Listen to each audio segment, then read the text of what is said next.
الله من الشيطان الرجيم. بسم الله الرحمن الرحيم. الحمد لله الذي هدانا لهذا وما كنا لنهتدي لولا أن هدانا الله. لقد جاءت رسل ربنا بالحق والصلاة والسلام على سيد أصل ما في الوجود سر الله في كل موجود نقطة الدائرة في الوجود صاحب لواء الحمد والمقام المحمود الخاتم لما سبق والفاتح لمن غلق المعلم الحق بالحق أبي القاسم محمد مصطفى محمد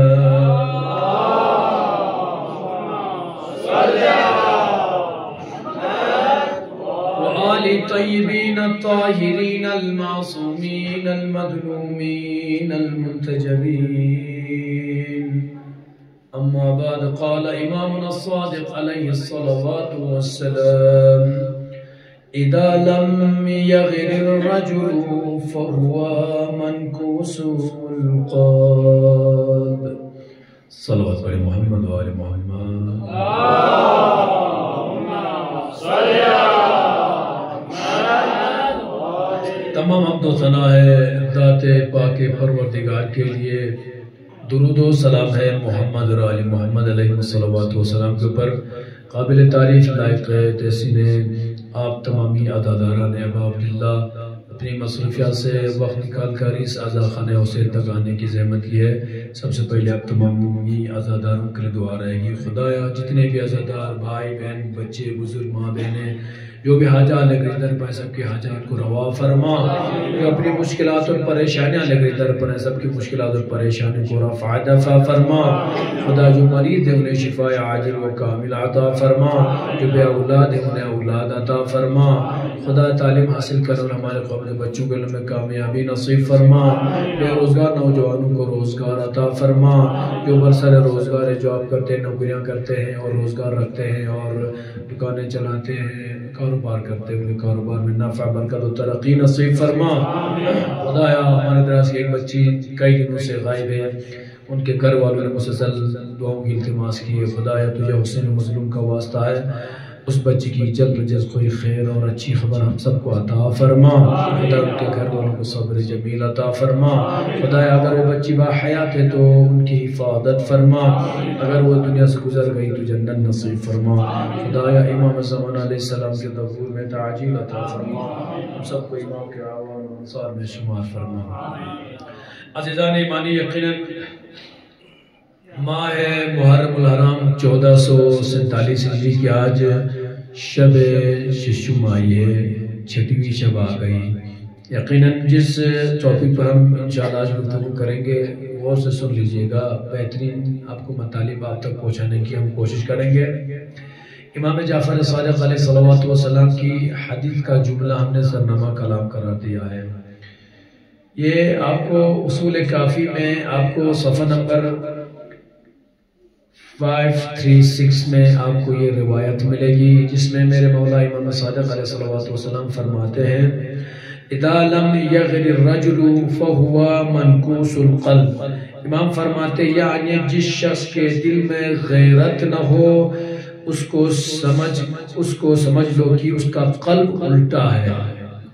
جس کے دل میں غیرت نہ ہو سمجھ لو اس کا قلب اس کا دل الٹا ہے.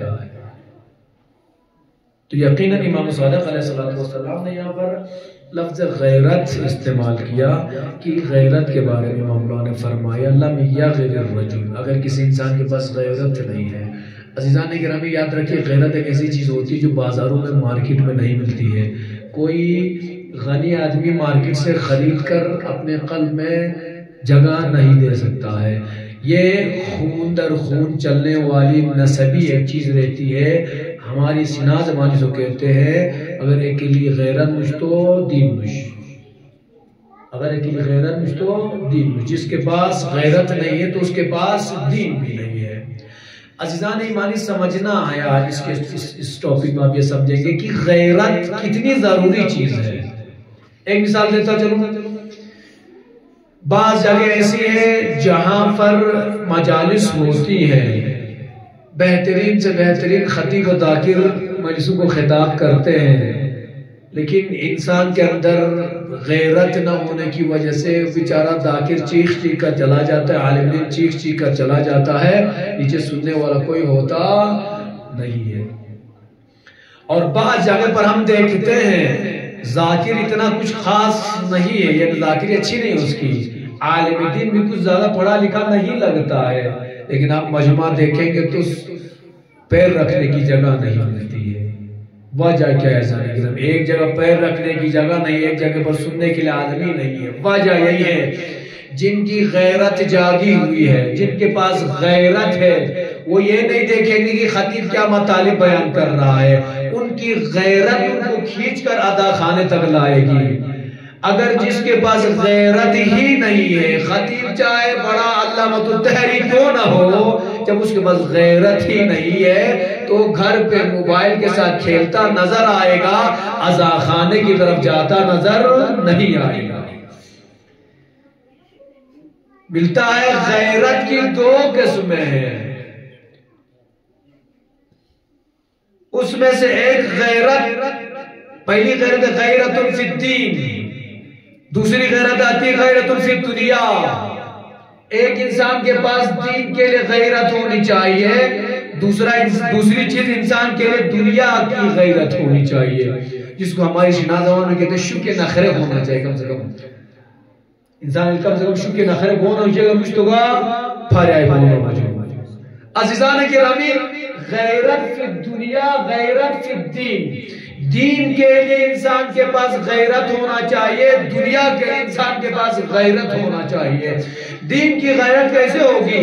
فرمایا دین کی غیرت یہ ہے کہ جب آپ دیکھ رہے ہیں آپ کا ساتھی، آپ کا بھائی، آپ کا برادر مومن، آپ کا ہم ایمان بھائی آپ کے سامنے غلط کر رہا ہے تو آپ کے اندر یہ غیرت ہونی چاہیے کہ اس کے اوپر امر بالمعروف کرے اور نہی از منکر کرے. آپ کے سامنے غلط کر رہا ہے، اگر آپ اس کو روک رہے ہیں، امر بالمعروف کر پا رہے ہیں، نہی از منکر کر پا رہے ہیں، تو یوں سمجھ لیجئے آپ کے پاس غیرت دینی ہے. یہی مجلس کی مثال دے رہا تھا، آپ کا ساتھی آپ سے ہی کہہ رہے یار مجلس میں کیا جاتا ہے، شیخ بارہ تو بس کوئی بھی سناتے رہتا ہے، وہ سارے ایسی باتیں کرتے ہیں. کیا مجلس جانے سے اچھا کہ موبائل میں رہو، آرام سے تھوڑا ٹک ٹاک دیکھ لیں گے، تب تک نیند ہی آ جائے گی. آپ کو بھی روک رہا ہے. اگر آپ کے پاس غیرت دینی ہوگی تو آپ ان سے کہیں گے بھائی آپ کو اتنی شرم نہیں آئی، پورا سال تو آپ ٹک ٹاک میں لگے رہتے ہو، یہ تو دن حسین کے ہیں، کیا حسین کے لیے تھوڑا وقت نہیں دے سکتے ہو؟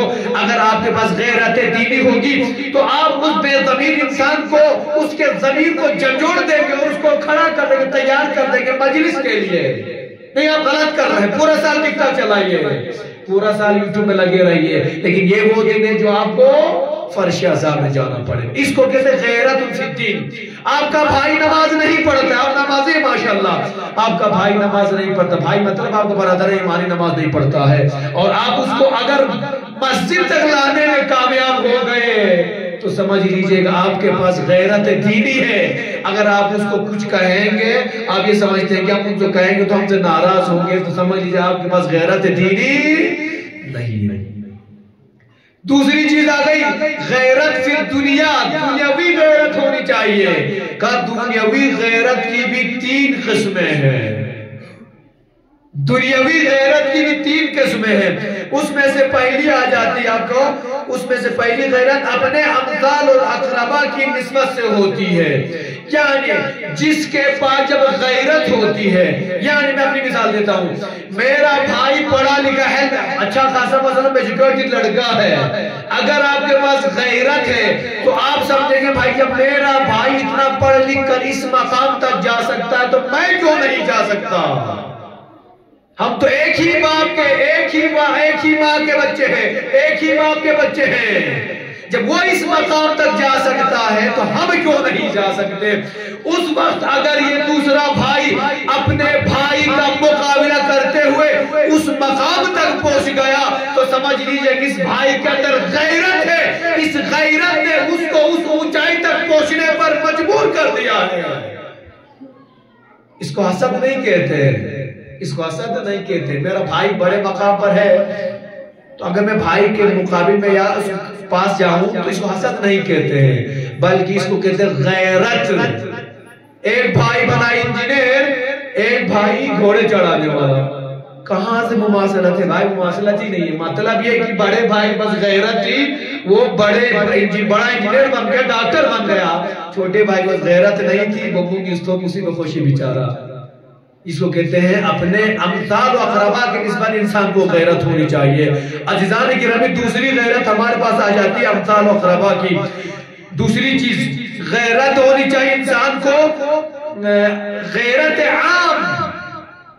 عام کے مقابل میں غیرت ہونی چاہیے۔ یعنی عام کے مقابل میں کیسی غیرت ہونی چاہیے؟ یعنی جب کسی عورت کی طرف نگاہ بد سے نہ دیکھے، یہ غیرت آپ کے اندر ہونی چاہیے۔ ایک کی ماں آ رہی ہے، ایک کی بیٹی آ رہی ہے، کسی کی زوجہ آ رہی ہے، ہماری غیرت یہ ہونا چاہیے کہ نہیں وہ کسی کی نام ہمارے نام آ رہا، وہ کسی کی ماں بہن ہے، اس طرف ہماری نظریں نہیں جانی چاہیے۔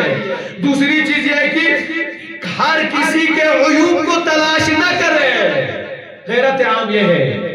غیرت عام یعنی شیخ برامو اگر آپ کو لگتا ہے یہ غلطی کیا ہے، آپ کو اس کو سر عام لا کر بازار میں ڈنڈورا نہیں پیٹنا ہے کہ ہمارے شیخ صاحب تو یہ کر دیا، ہمارے شیخ صاحب تو وہ کہہ دیا۔ غیرت ہونی چاہیے۔ اس ٹائم آپ شیخ صاحب کو سمجھائیں کہ بھائی آپ نے جو ڈیسیجن لیا غلط لیا ہے، لیکن ڈنڈورا پیٹیں گے نہیں۔ اس کو غیرت عام کہتے ہیں۔ عیوب تلاش نہ کیجئے لوگوں کے۔ لوگوں کو آپ میں سے کون سا ایسا انسان ہے جس کے اندر عیب نہیں پایا جاتا ہے؟ ہر کوئی عیب میں گھوما ہوا ہے، لیکن یہ غیرت ہونی چاہیے۔ اس کے عیوب کو پردہ لگائیے اور اس کو راہ راست پر لے کر آئیے۔ اگر ہم اور آپ عیوب تلاش کرتے ہیں، اگر خدا نہ خواستہ اگر خدا ہمارے عیوب کو سر عام لائے تو ایک مسلمان کوئی چلنے کے لائق نہیں رہے گا۔ اگر خدا ہمارے عیوب پر پردہ نہ ڈالے اور سر عام لائے تو کوئی گھر کے باہر نکل نہیں پائے گا۔ خدا ہمارے عیوب پر ڈالتا ہے، پردہ ڈالتا ہے، تو ہمیں بھی کہا گیا کہ اپنے بھائی کے عیوب پر پردہ ڈالیں۔ یہ غیرت عام ہے۔ اسی لئے کہ ایک مچھلی پورے تالاب کو خراب کرتی ہے۔ آپ کا اگر ایک بندہ آپ بندے کو آپ کر دیتے بھئی کون ہے؟ فلاں شیعہ نے ایسا کیا، پوری شیعت بدنام ہو جاتی ہے۔ یزید حسین کے مقابلے میں آیا تھا، یزید حسین کے غیرت عام کی بات کر رہا ہوں، یزید حسین کے مقابلے میں آیا تھا، اور آج ہم صرف یزید پر لعنت نہیں کرتے، یزیدیت پر لعنت کرتے ہیں۔ تو ایک چیز کی وجہ سے سب پر بات آ جاتی ہے۔ تو آپ کے اندر یہ غیرت ہونی چاہیے۔ اگر یہ میرا عزادار ہے، اگر یہ میرا شیعہ بھائی ہے، اگر یہ کچھ غلط کر رہا ہے، غلط اس پر یا عیب اس میں پائی جا رہی ہے، تو اس کو آپ چھپانے کی کوشش، کو سمجھا کر راہ راست پر لانے کی کوشش کیجئے۔ تیسری غیرت آ جاتی ہے غیرت خاص۔ غیرت عید دنیا کی تین قسمیں، ایک امثال اقربا کی غیرت، ایک غیرت عام ہو گئی، ایک غیرت خاص ہو گئی۔ غیرت خاص جب آپ مثال دیں گے، خاص اپنی ذات کی نسبت سے غیرت ہونی چاہیے۔ ہم ہر کسی کے اندر غیرت ہونی چاہیے۔ آج آپ کی مجالس سے کوئی سنی آ کر بیٹھا نظر نہیں آئے گا، کوئی سنی آ کر آپ کی مجالس نہیں سنے گا، کون سنے گا؟ آپ کو ہی آنا پڑے گا۔ ایسا نہیں کہ سننے نہیں آتے ہمارے بھائی، سنی بھائی بہت آتے ہیں، لیکن آپ کو دیکھیں مجمع میں 2 5 10 نظر آئیں گے۔ مجمع تو 1000 کا ہوتا ہے، اس میں سے 100 نفر سنی نظر آئیں گے، لیکن 900 نفر تو شیعہ ہوتے ہیں۔ تو اس شیعوں میں آپ کے اندر غیرت ہونی چاہیے۔ ہم حسین سے محبت کرتے ہیں، حسین کے عزادار ہیں، تو ہمارا فرض بنتا ہے کہ ہم جا کر مجلسوں میں شرکت کر، مجلسوں میں اٹینڈ کریں۔ عزیزان گرامی یقیناً یاد رکھیے گا، ہر انسان کے اندر اگر یہ غیرت کا سرچشمہ ہوگا، پھر آپ دیکھیں گے اس کی زندگی کیا ہوتی ہے۔ اب آئیے مقدمہ میں نے آپ کو سمجھا دیا، میں تاریخی اعتبار سے میں آپ کو سمجھانے کی کوشش کروں گا۔ انسان کی غیرت کس حد تک جاتی ہے اور انسان غیرت جب آ جاتی ہے تو کہاں تک جاتا ہے. دین اسلام کا حکم سن کر جائیے. دین اسلام کا حکم یہ ہے جب انسان کی غیرت پر بات آ جائے, آپ گھر میں بیٹھے ہیں, دشمن آپ پر حملہ کر رہا ہے, آپ دفاع کر سکتے ہیں, جنگ نہیں کر سکتے ہیں, لیکن جتنا ہو سکے اس سے جنگ نہیں کر سکتے ہیں, لیکن جب کہا گیا جب دشمن آپ کی ناموس تک پہنچ جائے, آپ کی بہن ماں کے پاس پہنچ جائے, آپ کی ماں بہنوں تک دشمن حملہ کرتا پہنچے, تو دین اسلام نے کہا ہے مسلمان اس وقت بے غیرت بن کر نہ رہنا, اپنی غیرت کو سامنے لا اور اس کے مقابلے میں جا کے جنگ لڑ. تمہارے پر جنگ لڑنا واجب ہے. اس ٹائم غیرت کا مسئلہ ہے. اگر ایک آدمی اپنی ماں بہن کی عزت کو نہ بچا سکتا ہو, شوہر اپنی بیوی کی سیفٹی نہ کر سکتا ہو, تو اس ایسی غیرت سے کیا کرنا ہے, ایسے انسانوں سے کرنا ہی کیا ہے. لہٰذا انسان کے اندر یہ غیرت ہونی چاہیے. حکم اسلام ہے آپ باہر نکلے اور ان سے جنگ کریں. جنگ کرنا واجب قرار دیا گیا ہے. جناب ایوب علیہ السلام کا آپ کو واقعہ بہت سنا ہوگا سر, بس میں جلدی مطالب بتانا چاہوں گا 2-4 واقعے پھر آپ سے تمام. جناب ایوب علیہ السلام کا اگر آپ نے نام سنا ہے, صبر ایوب بہت مشہور ہے. صبر ایوب بہت ہی مشہور ہے. اب انشاءاللہ کربلا جائیے گا, اس کے بعد جب ایک مقام پر بیچ میں, مجھے نہیں پتہ جگہ کا نام کیا ہے, میں وہاں پہنچا تھا, ایک مقام ہے وہاں پر ایک کنواں ہے, حضرت ایوب کا کنویں کے نام سے مشہور ہے. اور اس میں یہ ہے کہ جب ابھی میں واقعہ سناؤں گا, جناب ایوب علیہ السلام کا امتحان ہوا تھا, اس میں بہت ساری بڑی بیماریاں آ گئی تھی, قسم الگ الگ طرح کی بیماریاں آ گئی. اور اس بیماری کے بعد جناب ایوب کو جب خدا نے اس امتحان سے باہر نکالا تو حکم ہوا کہ آپ جا کر اس پانی سے نہا لیں, آپ کا بدن ٹھیک ہو جائے گا. اور جناب ایوب علیہ السلام اس کنویں کے پاس گئے تو دیکھا کہ کنواں چشمہ جاری ہو رہا ہے, اس چشمے سے نہایا تو آپ کی بیماری ٹھیک ہو گئی. تو جناب ایوب علیہ السلام کو واقعات بہت سنے ہیں. جناب ایوب علیہ السلام نے بچوں کے لیے, بزرگ جانتے ہیں, جوان بہت سارے بہتر جانتے ہیں, بچوں کے لیے بتانا چاہوں گا, ماں بہنوں کے لیے بتانا چاہوں گا. جناب ایوب کا صبر مشہور ہے. جناب ایوب کے بارے میں ملتا ہے کہ ان کے پاس خدا کا دیا ہوا سب کچھ تھا, سب کچھ تھا. یہاں تک ملتا ہے کہ جب جناب اس زمانے کے جب جناب ایوب علیہ السلام زندگی فرما رہے تھے, اس کے مقابلے میں کوئی ایسا انسان نہیں تھا جو اس کا لیول کا ہو.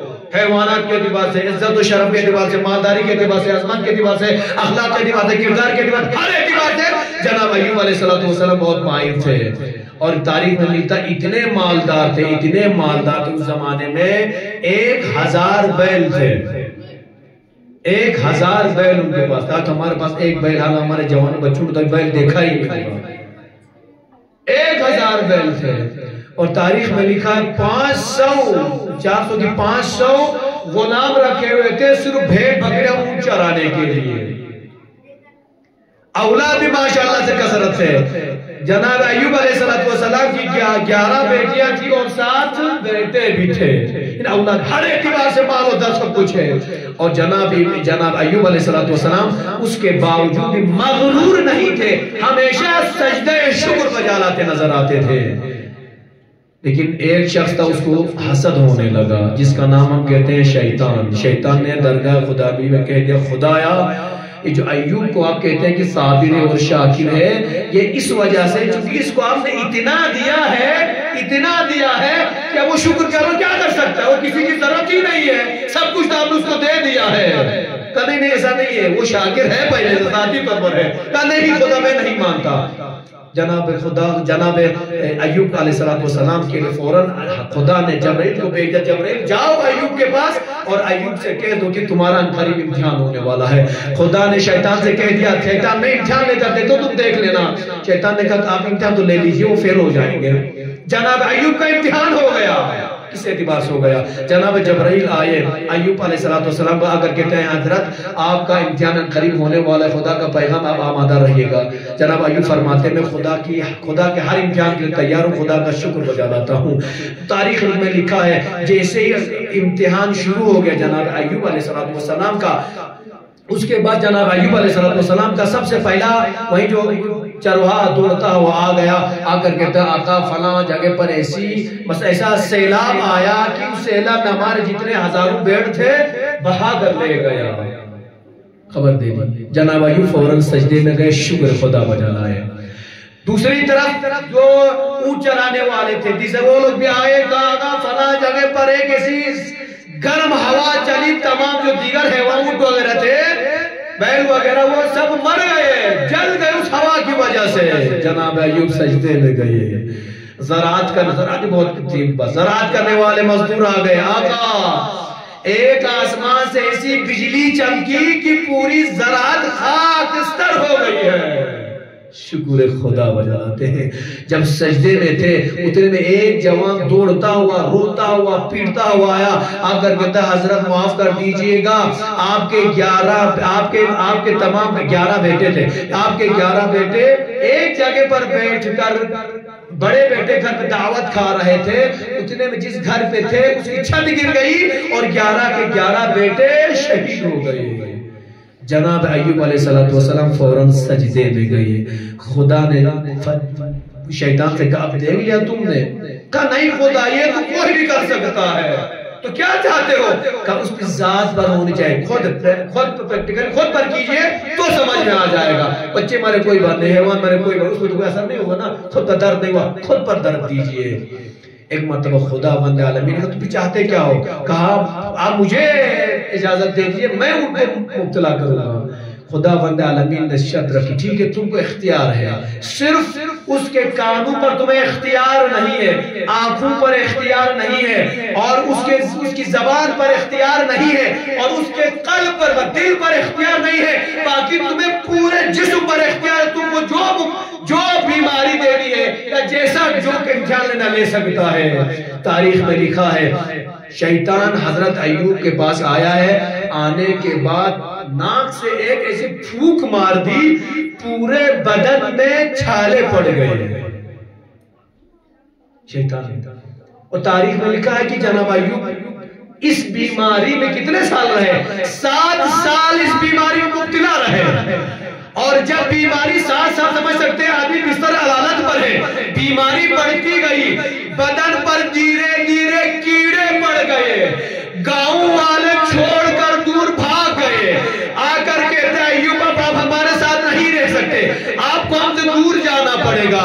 نکال کر گاؤں سے دور پھینک دیا، کوئی ساتھ دینے والا نہیں تھا، ساتھ دینے والی صرف اس کی بیوی رہ گئی۔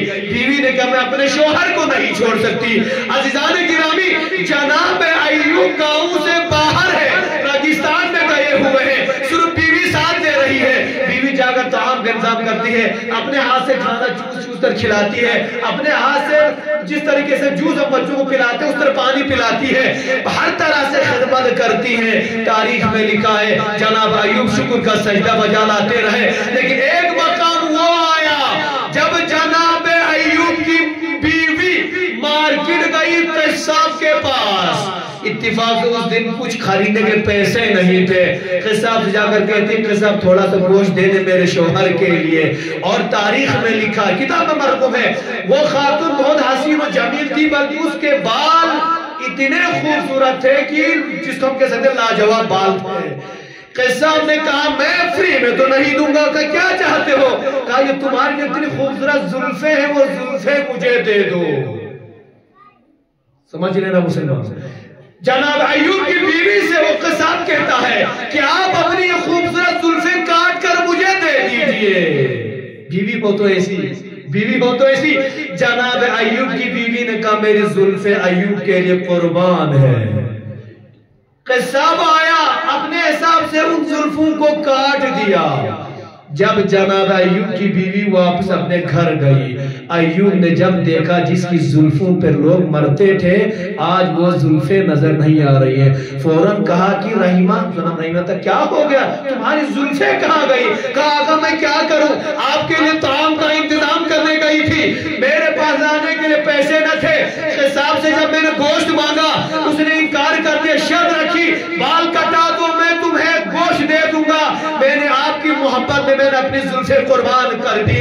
اللہ اکبر، تاریخ میں لکھا ہے جناب ایوب کی غیرت جا گئی، دعا کی خدایا اب میری غیرت مجھ سے مجھے گوارا نہیں کرتی، میری بیوی تک بات آ گئی ہے، خدایا مجھے اس بیماری سے شفا دے دے، اور خدایا تو مجھے شفا دے، پہلے میں اپنی بیوی پر